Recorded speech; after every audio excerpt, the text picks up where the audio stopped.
Mr. Nonsense had no sense at all. Not a scrap. I mean, he lived in a tree. A tree! Can you imagine? "Why do you live in a tree?" Mr. Happy asked him one day. "Because," replied Mr. Nonsense, "I tried living on the ground, but that was too high up, so I moved to a tree to be nearer the ground." "What nonsense!" snorted Mr. Happy. "Thank you," replied Mr. Nonsense. And you know what Mr. Nonsense liked to eat? Porridge. Nothing wrong with that, you might say. But porridge on toast? Really? "Why do you like porridge on toast?" Mr. Nosey asked him one day. "Because," replied Mr. Nonsense, "I tried porridge sandwiches and I didn't like them." And you know where Mr. Nonsense sleeps every night? In a rowing boat, in his bedroom, in his house, up a tree. "Why do you sleep in a rowing boat?" Mr. Strong asked him one day. "Because," replied Mr. Nonsense, "I tried sleeping in a motorboat, but it was somewhat uncomfortable."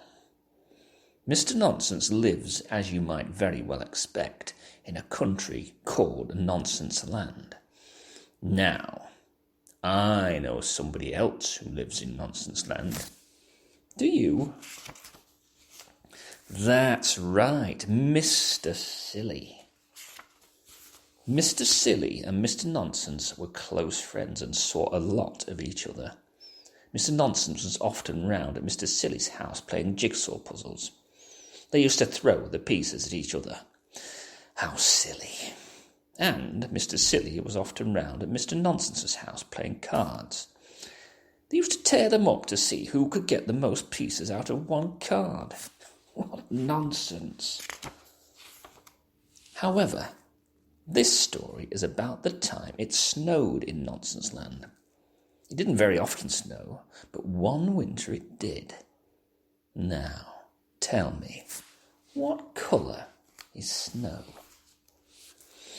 No, in Nonsense Land when it snows, it doesn't snow white snow. It snows yellow snow. Don't ask me why, but it does. Yellow snow.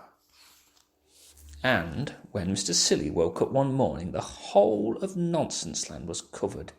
"I say," he said when he looked out of his bedroom window, "snow!" And he was so excited he rushed right round to Mr. Nonsense's house. Mr. Nonsense was asleep in his boat.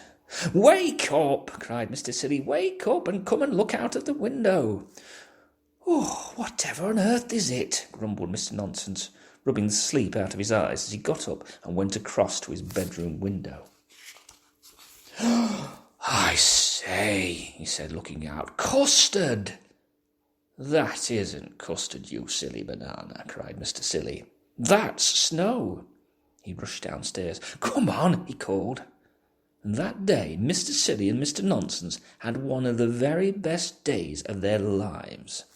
They had a snowball fight. Mr. Silly's snowballs were round. Mr. Nonsense made snowballs that somehow or other came out sort of square.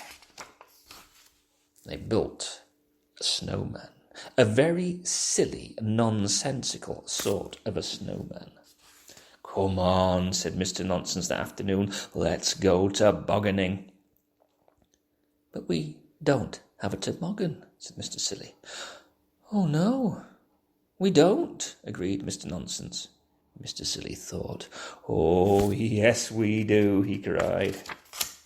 And Mr. Silly ran back to Mr. Nonsense's house and came back with his bed. "Whee!" they shouted together. They slid faster and faster down the hill in their rowing boat toboggan. It was a wonderful day. And that evening, after having supper together, porridge pie, Mr. Nonsense suggested that they played a game. "What shall we play?" asked Mr. Silly. "Draughts," suggested Mr. Nonsense.